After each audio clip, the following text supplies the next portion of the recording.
I'm Dr. Chris Creighton, and in this video we'll be discussing exponential functions and equations. So the key learning objective here is solving equations involving exponential functions and justify the solutions. So there's a key property of exponential functions here that we'll be using to solve the equations. So the first thing I would like to note is that these are two graphs of different functions. F of x is equal to a to the x.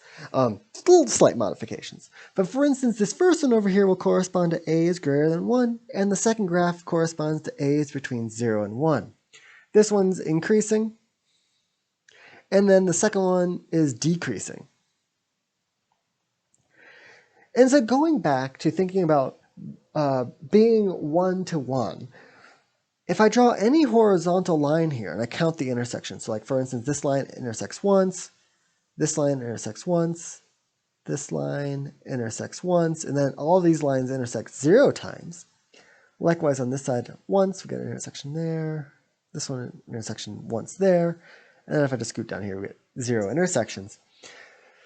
By the horizontal line test,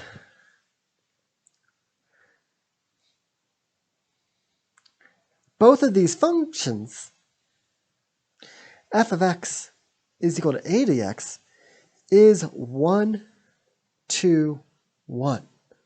And so what that means here is that if we have an equation like this, so 2 to the x is equal to 2 squared, all right? So the big important thing here is that the bases here are the same, then x is equal to 2.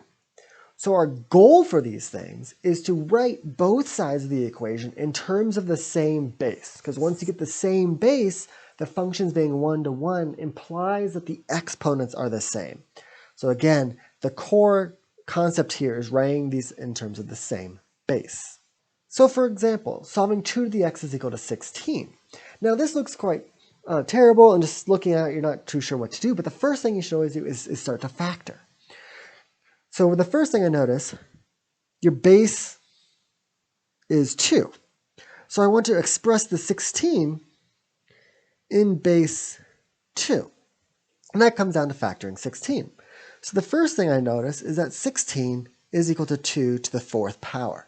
You're going to want to start recognizing powers of 2, some powers of 3, and some powers of 5. So 16 is equal to 2 to the 4th power. So then, rewriting this is 2 to the x. That's equal to 2 to the 4th. Now we have the same base. So the same base implies that we have the equation x is equal to 4. And in fact, that is the solution.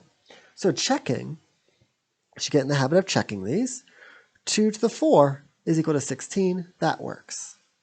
For our second equation here, 4 to the x power is equal to 1 over 16. So in this case here, our base is 4. So we want to express the 1 over 16 in base 4. So the first thing I notice is that 1 over 16, well, that is equal to 16 to the negative 1 power. So that's right on the right track. 4 is a fraction, so we're going to make the exponent negative and write 16 to the negative 1. Next thing, I recognize that 16 is 4 squared. So this is equal to 16, well, this is equal to 4 squared, which is 16 to the negative 1, which is equal to 4 to the negative 2. So I expressed the 1 over 16 in terms of base 4.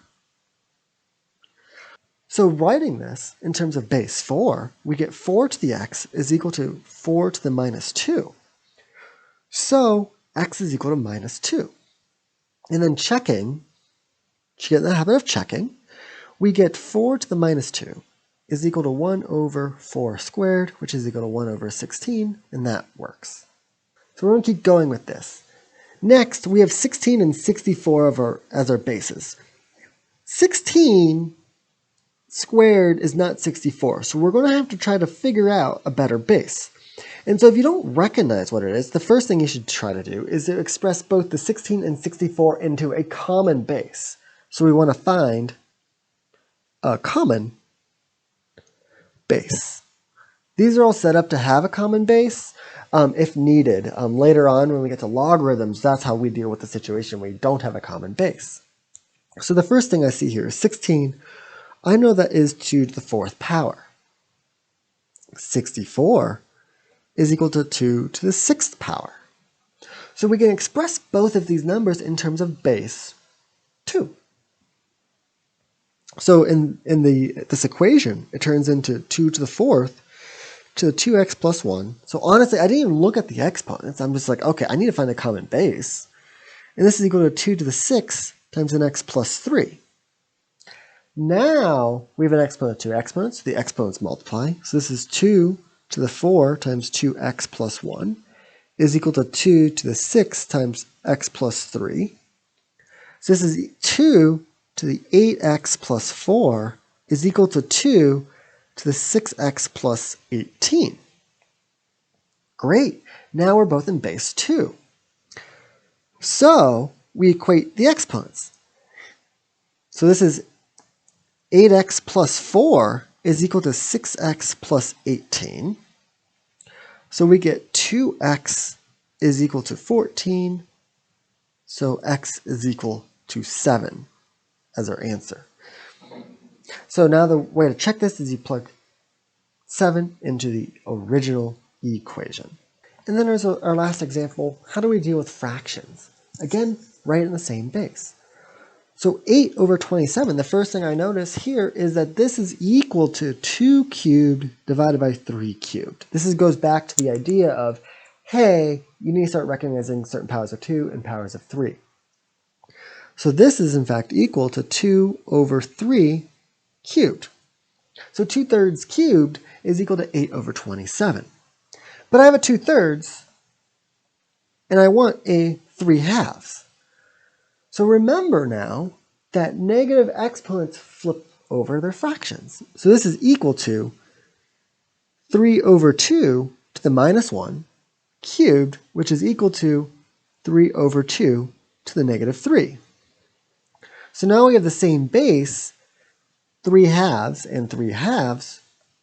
So then the x is equal to minus 3, which works out great.